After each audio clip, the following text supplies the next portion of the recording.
Well, first of all, hello and thanks for the invite. Hi from Quito, Ecuador. Now here is 10 a.m.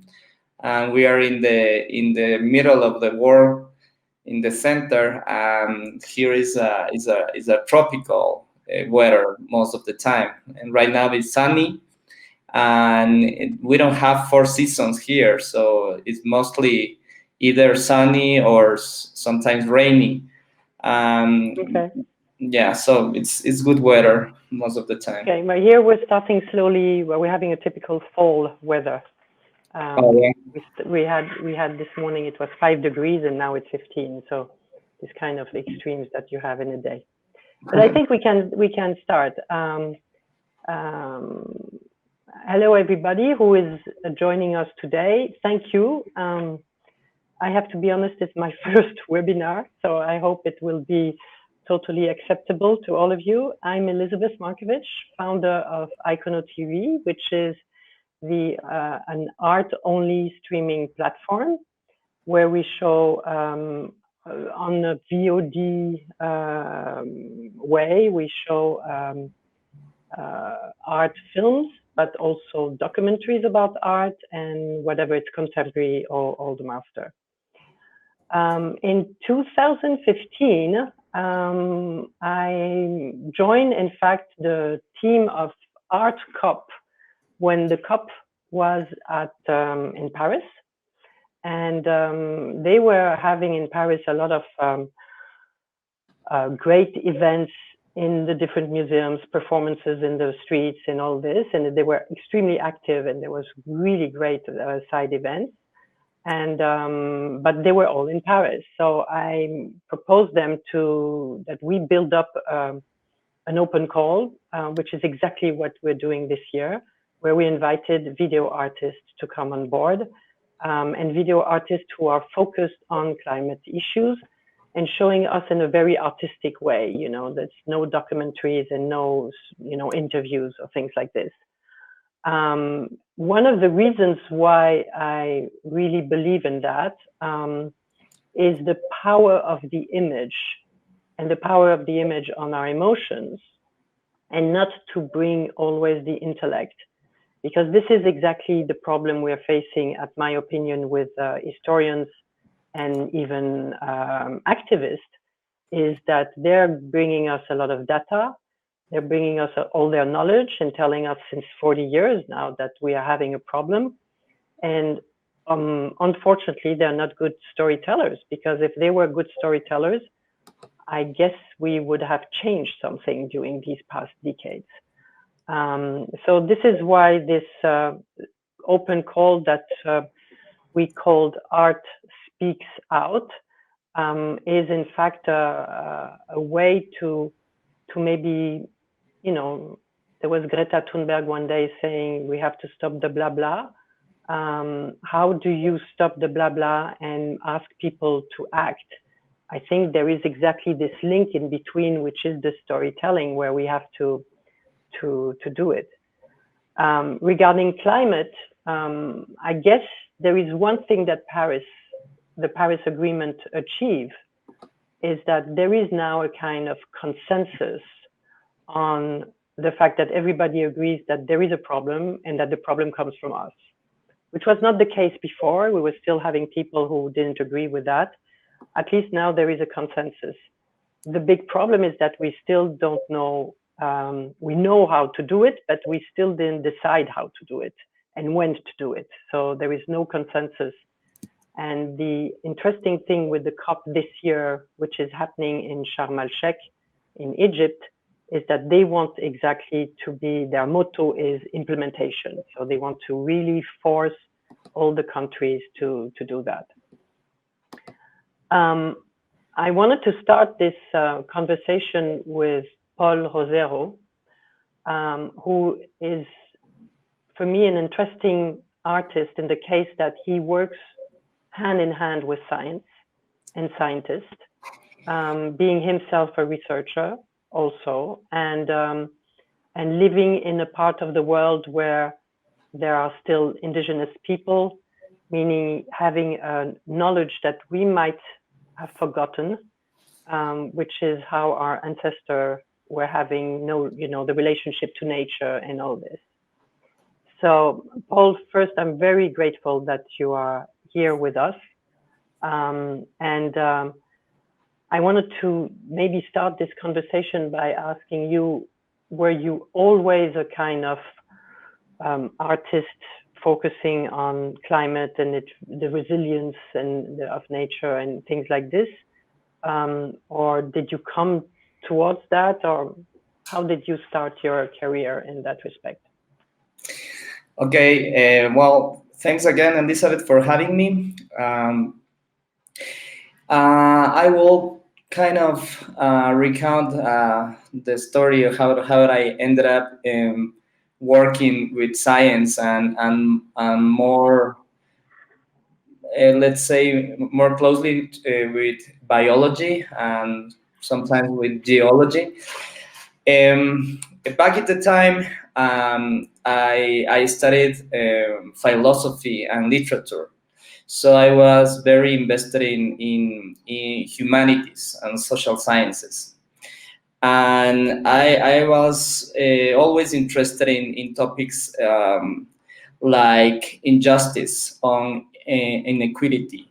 So I remember probably in 2010, I was researching on topics like racism, and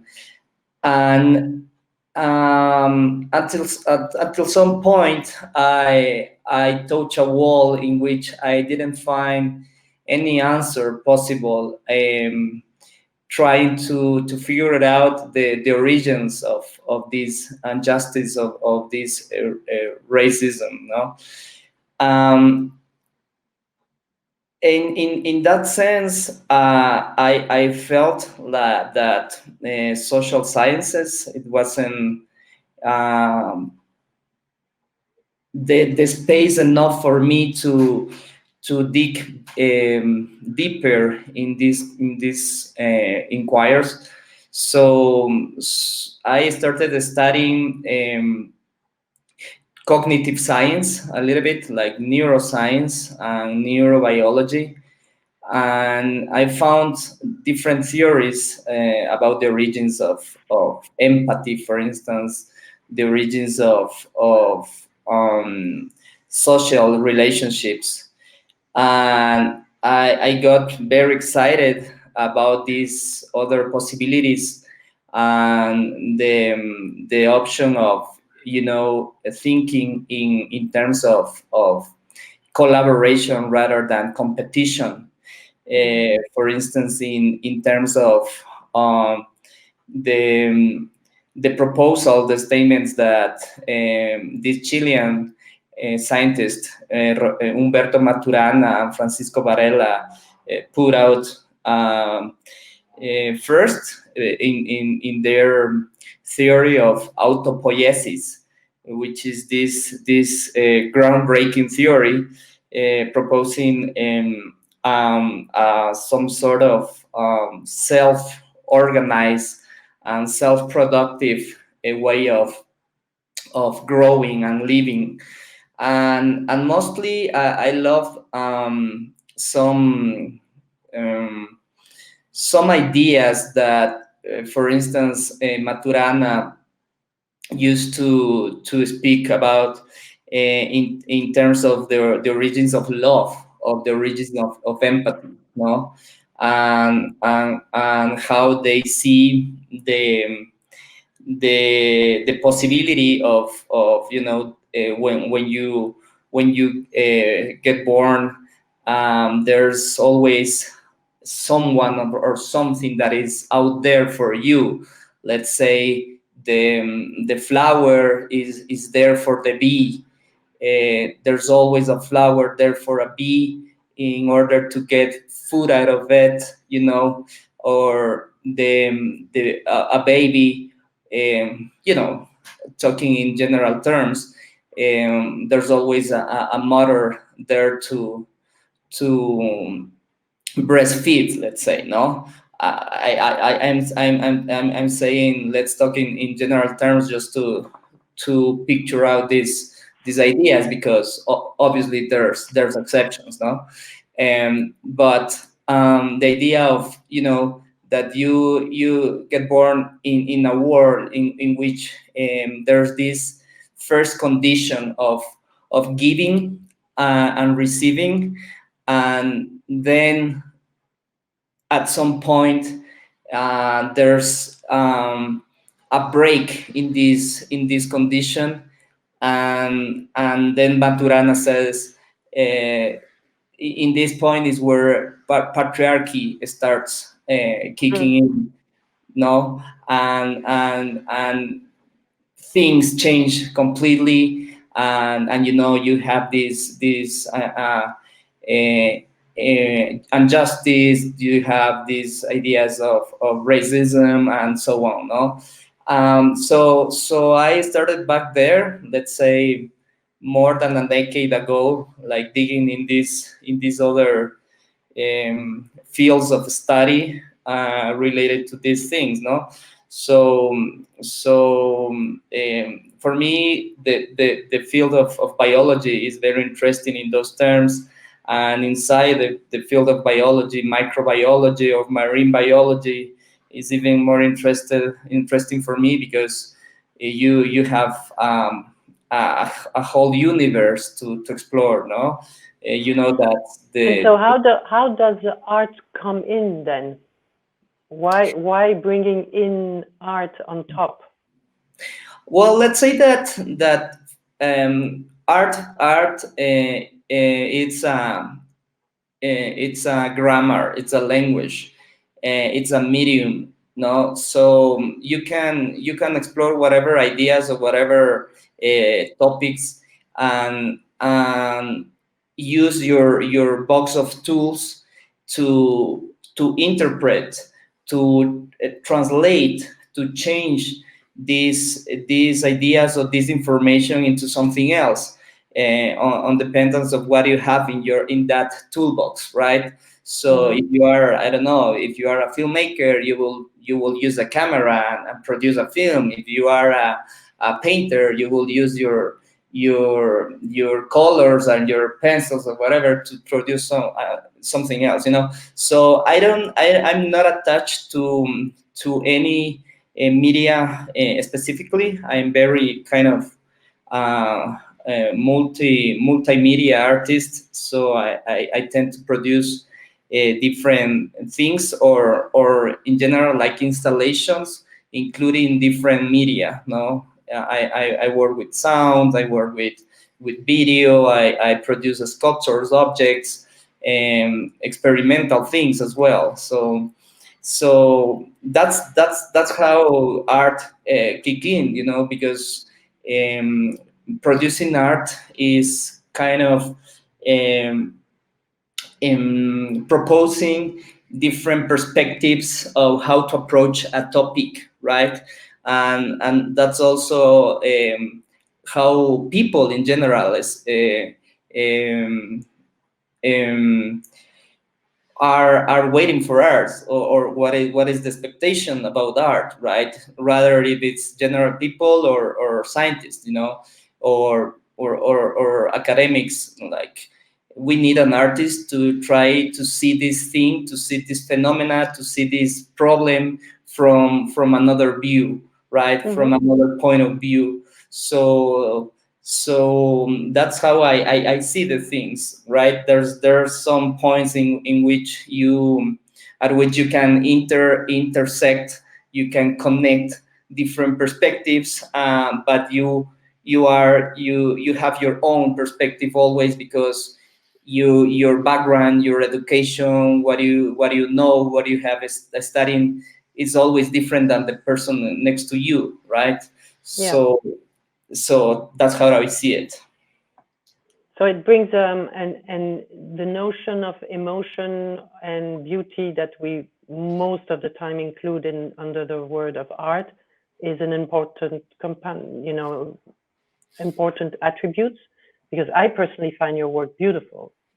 Well, So is it for you important or not necessarily?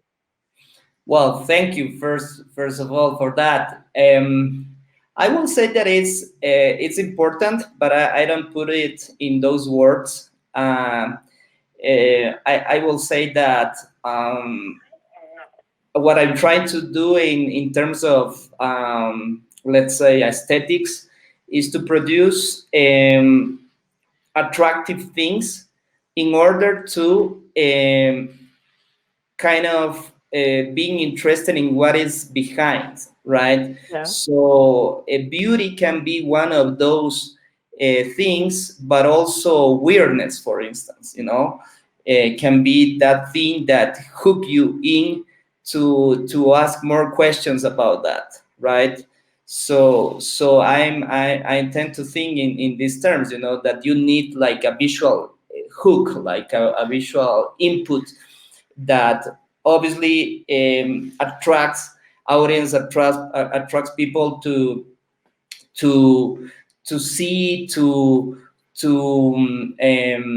question, to dig a little bit more, about what's going on in this piece, in this work, in this project, right? So for me, it's a combination of things as the very way of experiencing the world, right? It's multisensorial. It's not only visually.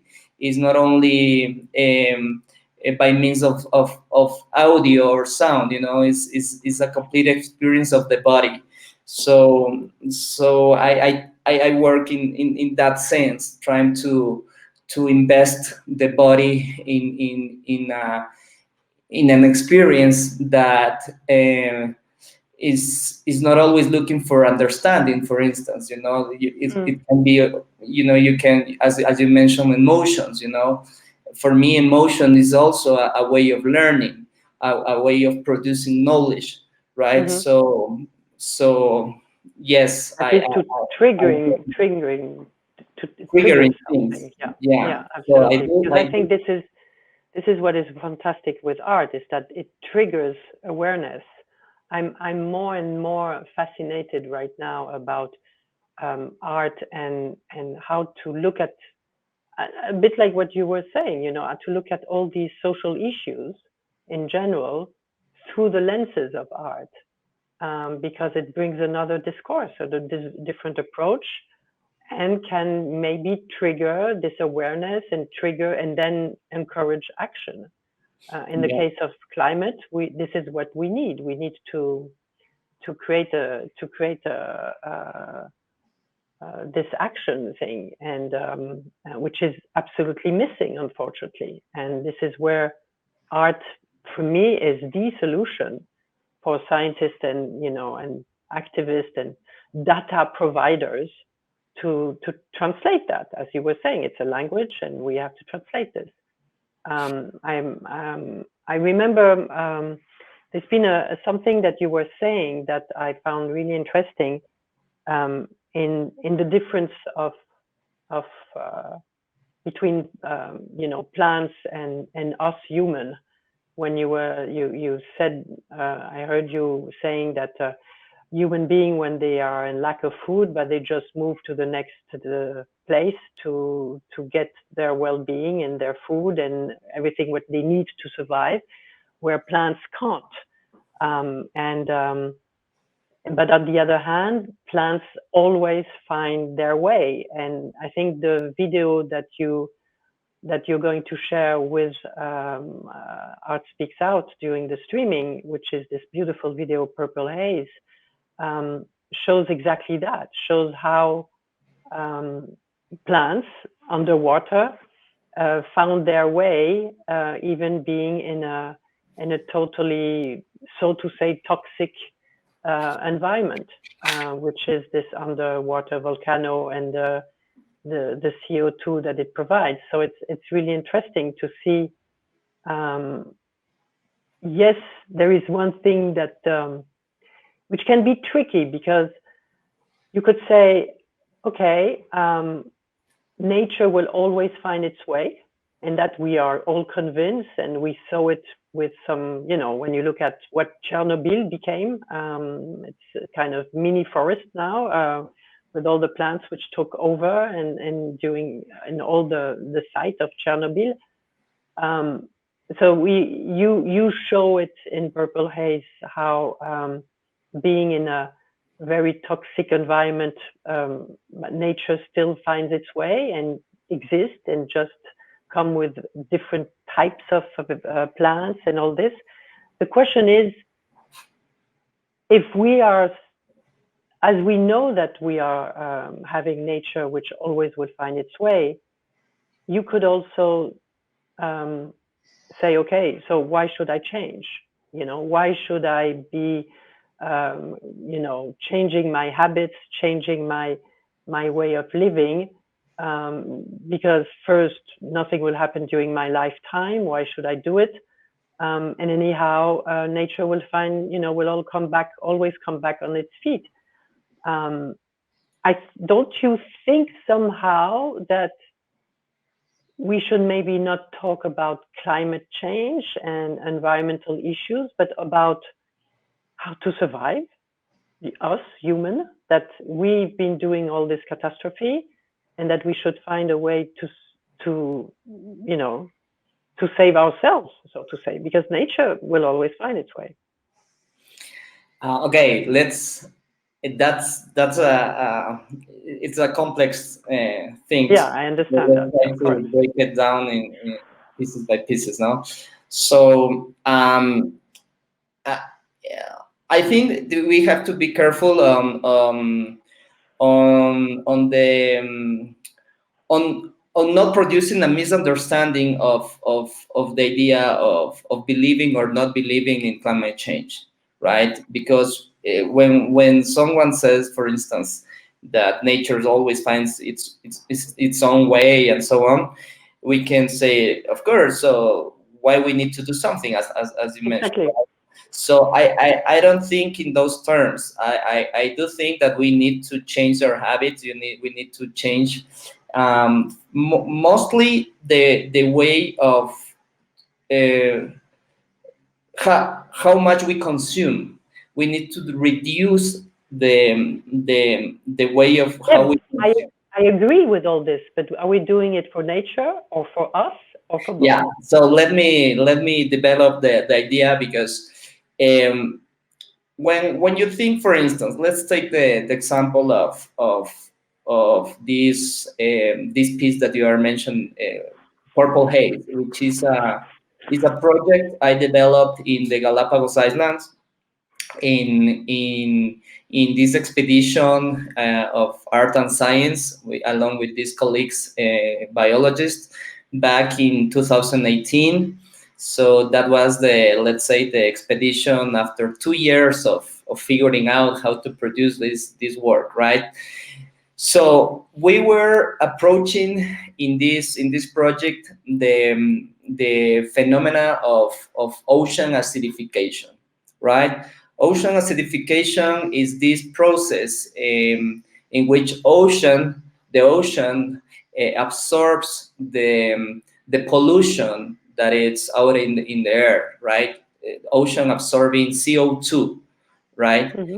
And this absorption produces a change in the acidity of the water, the pH of the water, right? And when the pH of the acidity of water changes, the species living accustomed to live in certain conditions get like a harsh environment to develop. All right.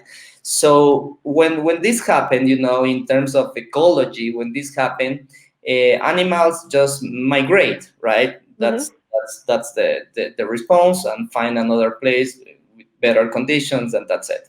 But what happened with those animals that cannot move, right? Those animals are this group of animals called sessile animals that are attached to rocks, for instance, attached to the reefs. In let's say the corals, all the corals, the corals, right? So in this project, the study behind the project, it was how to figure it out the mechanisms that this coral, this specific orange cap coral, is having or is developing to adapt to this harsh environment, right? To this acid environment. Yeah, and then the fiction starts kicking in, because this environment that I'm talking about is not, let's say, is natural, but is not acid because of this absorption, right?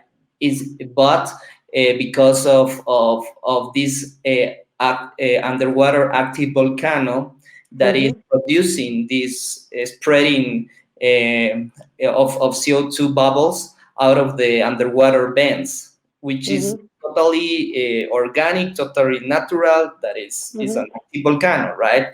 So we have a scenario which is some sort of science fiction scenario that allows us to see the future, right? What is in scientific terms, or what is the scientific community announcing about the future? That if we don't stop the emissions as we are doing right now, this is one of the effects that is we're gonna have in the future, right? And this is important to say, because when we talk about climate change, the idea of global warming is what is popping up about climate change. But that's not only the one effect, right? The only one effect. There's way more other effects, as the ocean acidification I just described. So in this case, okay, we have now like the picture of the thing, right? We have this ocean acidification process happening. These animals are getting affected, right? So the idea of this is that we need to realize that if the reef gets affected because of this, then not only the corals get damaged, right? Not only the corals get damaged, but all the species living because of those healthy corals attached to the reef, and all the chain that is coming out of this very very specific place. So everything is interconnected. That's what I want to say. So we cannot think in terms of we as humans may survive because of this. It doesn't matter what happens with the other species, because we depend on the other species to survive. So when you mention plants, for instance, we depend on plants for our survival. Plants don't depend on us for their survival. And there's no vice versa in this term. Plants have been in the world for way more time than the human species. And plants have terraforming the planet for way long before us, in order to allow us to survive in this planet. So we cannot think in those terms as nature finds its way for in that side and we can go that side, because we cannot live in that disconnection. I totally agree. But the fact that I'm just talking about the fact that the general discourse about climate change is always thinking about climate and Earth, while we should also talk about the consequence for us. And it always comes.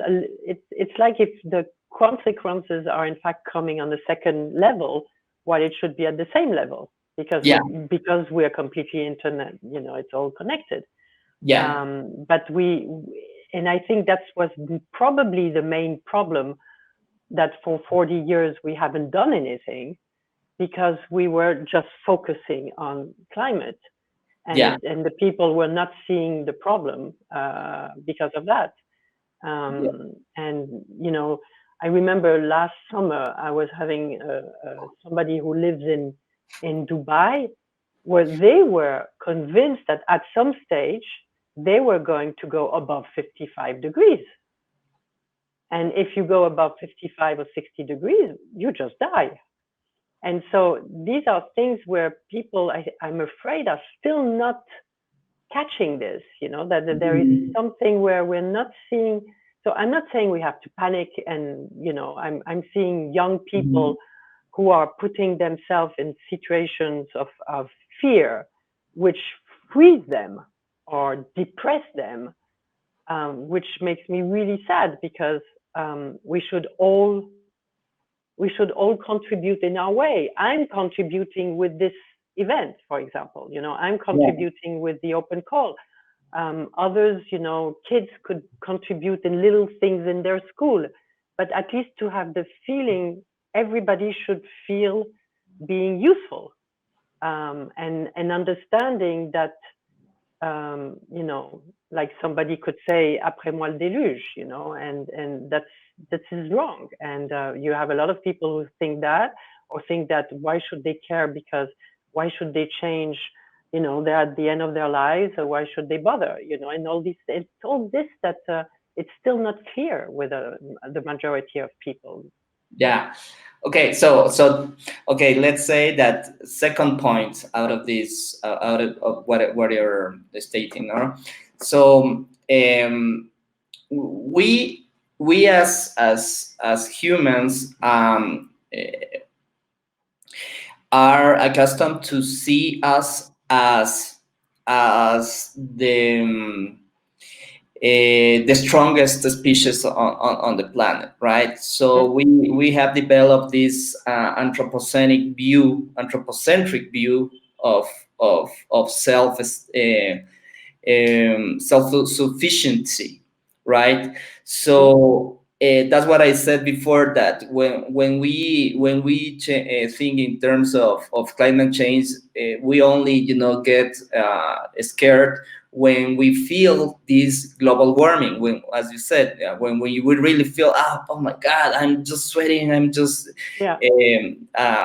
kind of suffering because of this heat and so on. But it's very, very difficult that you can realize that, for instance, going to the supermarket, because you will go to the supermarket, you will find cold drinks and ice and whatever, and you will say, okay, that's it, no, that's it.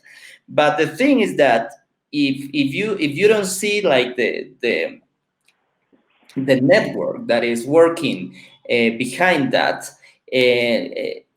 you're not seeing really the problem itself. So that's why, as you said, everyone it's in the place to make something, to do something, right? Either from the arts, as you mentioned, either from I do believe that we need a lot of education.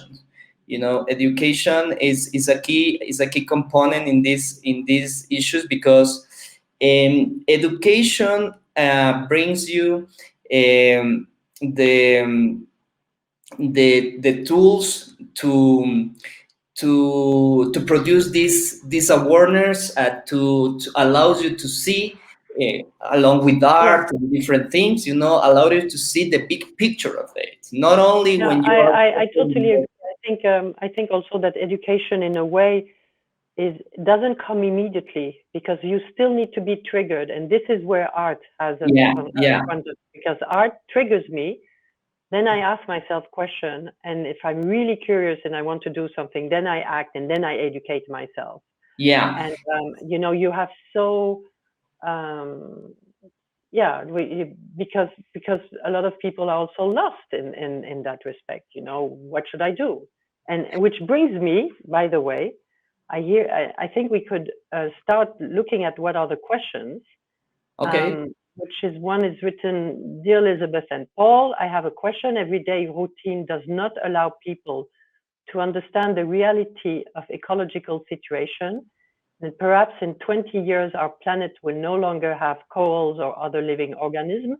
What can ordinary people do? And this is really interesting, because it's a question we hear all the time, of people who are lost and think that basically, as an individual, as a Mr. Everybody individual, we can't do anything, and that we rely on the politicians who are not doing anything because they're completely tied up with all the industry and the lobbying. So, and we know now, and this would be my answer to this person, we know now, and that's the activist showing that statistically, that all the good things that we see pointing up slowly are done by individuals or by individual companies, which suddenly do one thing and poof, it triggers other, kind of domino effect. And that we can't expect politicians to decide for everything, because they will never do. They will do it when they see there is a consensus within the population. And I think it's us individual, and then putting ourselves, then building communities, and then putting ourselves together and doing events, whatever they are, for this awareness. Then the politician will have to change things, but that will take, it's the other way around. And you have a lot of people who blame the politicians. That's not the solution. The solution comes from us. Yeah. And Okay. So that's I'm agree. But I also think that and that's brings us back to the idea of education and art itself, because I also think that art is also as many other things as is also education. It's it's if you have people aware of this thing, people can elect, people can select, people can choose their mandatories, their politicians, as we can say, in a better way. So the very notion of democracy is supposed to work in that way, right? That someone is elected out of this pool of people, part of the same society. So the things that we right now live in an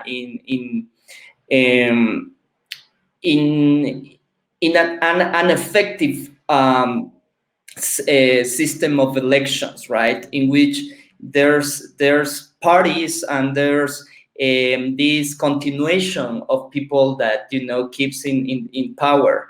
So part of that thing is breaking up, is changing that logics of that power dynamics, right? And as you said, like people out of society, normal people, probably without background or training in political science or whatever, can really go to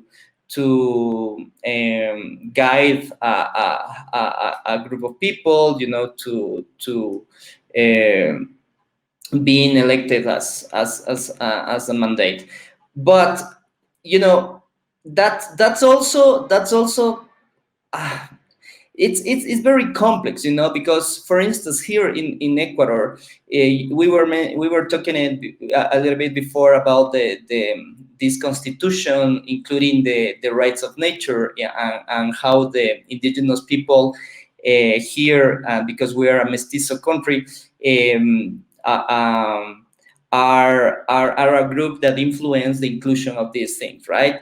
But also, and not only here in Ecuador, but in different countries, people out of the public, general public, that gets a little bit of attention or something, gets out of the box, let's say, probably a sportsman, right? That here is very usual that a sportsman that gets famous for something, that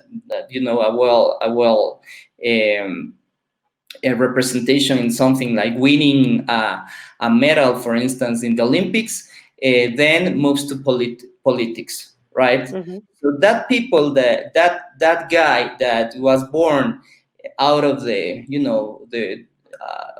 very poor family and so on, grow up and get some good things going on, and gets famous finally, goes into politics, right? Yeah, and but it's and like the constitution thing you're talking about, which I find fantastic because I don't know, there's not so many countries who are including the rights of nature in their constitution, or mm, the well-being associated to nature, and that we should really, that we are all one at the end of the day.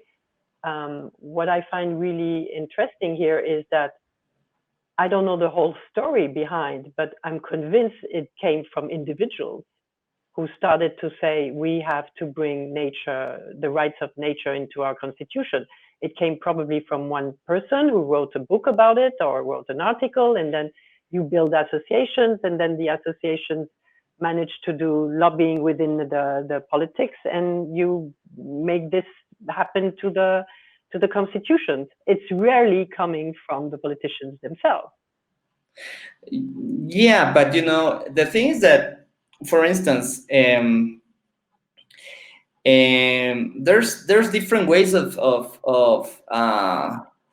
working in politics, right? So indigenous people are a very communal group of people, like Mm-hmm. taking decisions from the community, not only the leader, Mm-hmm. not only the face of the president of this organization, whatever, is the only one taking the decisions, but the community itself. So those proposals are coming from that Mm-hmm. process, right? So when they find a room to make them happen as part of the constitution, is because one of the decision takers in that things are close to those communities, right? Mm-hmm. And understand the way of thinking and understanding the world, basically, right? The Absolutely, yeah, yeah, perspective. So they said, okay, we need to bring in these things and include these ideas, no, from the indigenous world, and not only what we already know that is failing from yeah. from from the Western world, whatever, right? But the question is also that you can put those things in the constitution, but you need to apply them in the real, Yeah, but it's already. That's I another totally thing. agree. It takes another time. It takes Yeah, another. It takes its time. The fact that it's already there, it's, for me, it's huge. yeah, Um, that's promising at least, right? yeah, yeah. Okay. Yeah, so another thing that I wanted to mention in those terms, like coming back to the first point we were talking, is that I like to think, or I like to work like in the border of the Anthropocenic crisis, and what is next, let's say, in a sort of post-Anthropocenic scenario, Mm-hmm. like, focusing in this phenomena, emergent phenomena, that is showing us some hope, some possibilities, right? And that's why we sometimes we can, like, tend to think like, so you're thinking that nature can heal by itself. No, but there's ways that we can learn out of those phenomena that not Absolutely, work. absolutely, yeah. Mm. Yeah. So that in that sense, I like, I work a lot with ideas of interspecies collaboration, right? Mm-hmm. Symbiosis, right? And mutualism, and that,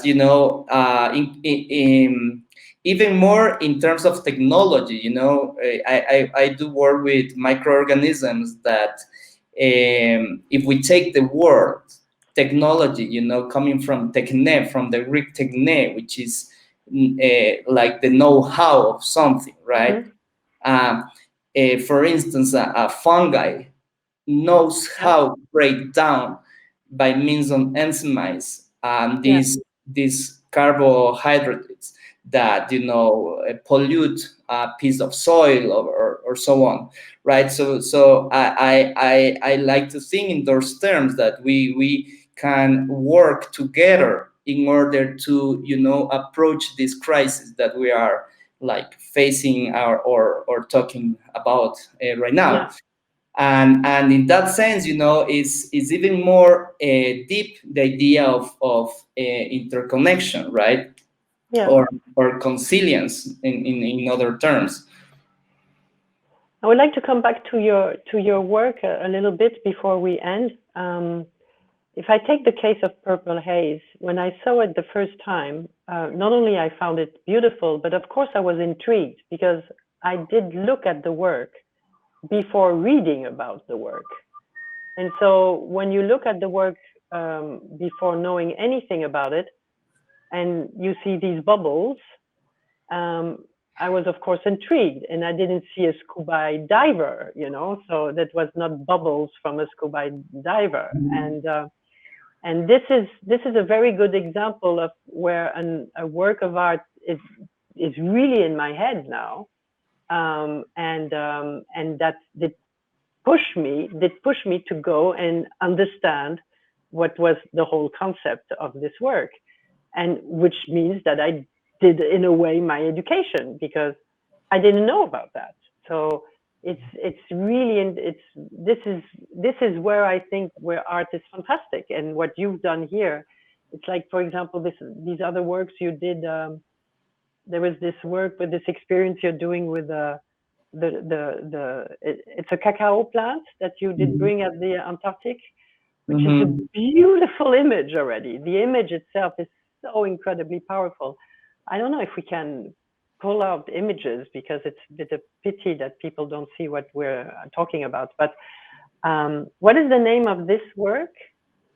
The work with the cacao. Cacao, that's called arriba, which means up, like up there, Okay. like, yeah, So because what is the image is incredibly powerful. What are you trying to say? Let's share this concept, for example.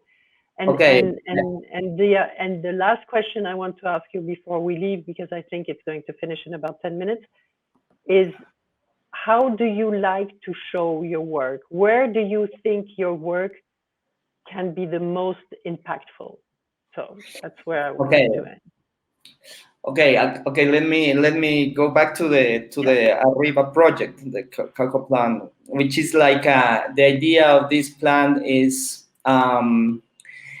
the cacao is a tree that is a native from this part of the world. It's not endemic but native, right?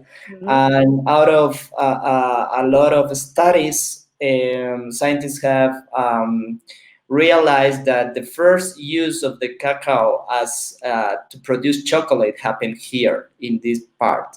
Before they thought that it was in Mesoamerica, like in the region of Mexico, but Mm-hmm. then they found new things, and it's just here, let's say, right?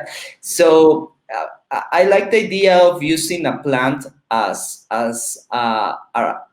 some sort of symbol of identity Mm-hmm.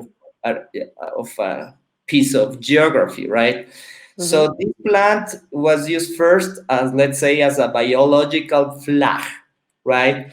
We as humans, as explorers in the Antarctica, we always go with like this weight of your nationality, right? Because Antarctica does not belong to any country, but is Yeah. some sort of a split thing between countries that happen to have scientific stations there. So Ecuador has one, but I went on this scientific Russian vessel in this expedition, so it was nothing to do with my country. So but I was kind of the Ecuadorian artist invited to this event, the Antarctic Biennale. So the starting from that, we have a native plant that is prohibited to bring into another countries, right? So how to change this situation? How to produce or get access to some sort of visa for a plant in order to make it travel. Thinking about that migration in general terms, migration is a natural condition of every species, not only humans, but animals, plants, etc. Right? So in order to make this travel with this plant, which is a tropical plant, to the South Pole, sorry, I had to build this capsule, right, which is like a suite that I think I Just can. showing it. Okay, so it's the same with us when we go to explore the outer space, right? We need a space suit. As well, when you go down in the water, you, as a diver, you need a wetsuit. You need this equipment to allows you to breathe. So that's more or less the same thing with the plant. And this plan also, Antarctica and Australia back in the year millions of years ago was attached to each other. So in this very site, which is called Paradise Bay, fossils of of subtropical flora and fauna were found. So I was proposing this kind of deep time clash between past, present, and possible future, in which we don't know if this will Brilliant. happen sometime in the future, that we won't witness as humans, that it's possible to happen. So that's a bit of this idea. The first idea, it was like, this green tree coming out of an iceberg. So I want to place it on an iceberg, but because of logistics, I had to move to this glacier, right? So the project itself has three steps. Is some sort of performance, right? One of the steps is I produce a chocolate bar out of the same tree, and this chocolate bar is given to the audience, to the people, before seeing the plant. So you eat the piece before seeing it, right? So there's a parallelism in the way how chocolate gets melt in your mouth as ice gets melt as well, Got it. right? Yeah. Like the I understand. fine chocolate gets just melt in you don't need to munch it, right? You don't need to break it down, and before that step, I was playing sounds from the place where I harvest this plant, where I found it, right, which is here in Ecuador, in the coast. And so it was like this out of context situation for the people on the boat, right, having breakfast with this sound escape of birds and insects and stuff, like sounding, meanwhile we are having breakfast surrounded by ice. So that was the first thing. Yeah. So that was like kind of weird situation. And then I introduced the word. So I said, this is already part of the project. So the second step is this. Please take a bar for each one. And then we are going out to walk, and you will find the tree somewhere there. So that was kind of the experience that I was, and also I'm sorry, Paul, but we have exactly 5 minutes left. Okay. Then it's going to cut out. So that's a project. I will. My last question was, how do you like your work to be seen, and how do you the impact, and do you like to show yourself outside of the art world or not? All of these things. I this example of this project is something that is experienced totally different. That how you see an artwork or a project, artistic project. So I I think that I like to be part in whatever space where a conversation, a reflection can happen, and that will happen in the art world, galleries, museums, whatever, but also in other spaces. As a professor, as a teacher, I do use my educational space to also share these ideas, about the world, about the how to change, how to take action, how you change your habits and stuff with my students. So that's a second space.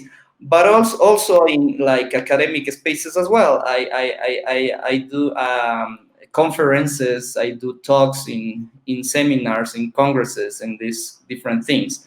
So I don't limit myself to any space. For me, I go wherever Okay. you want me. Well, listen, Paul, thank you so much for your time and for giving all these explanations. I think it was really fascinating, at least for me, and I hope that our audience liked it too. We are going to continue like this. First, I want to thank you for also taking part at Art Speaks Out, which is going to be the streaming program that Icono will show during the COP, which is from the 6th of November to the 18th of November. So stay tuned. You will see that basically on our channel, really present.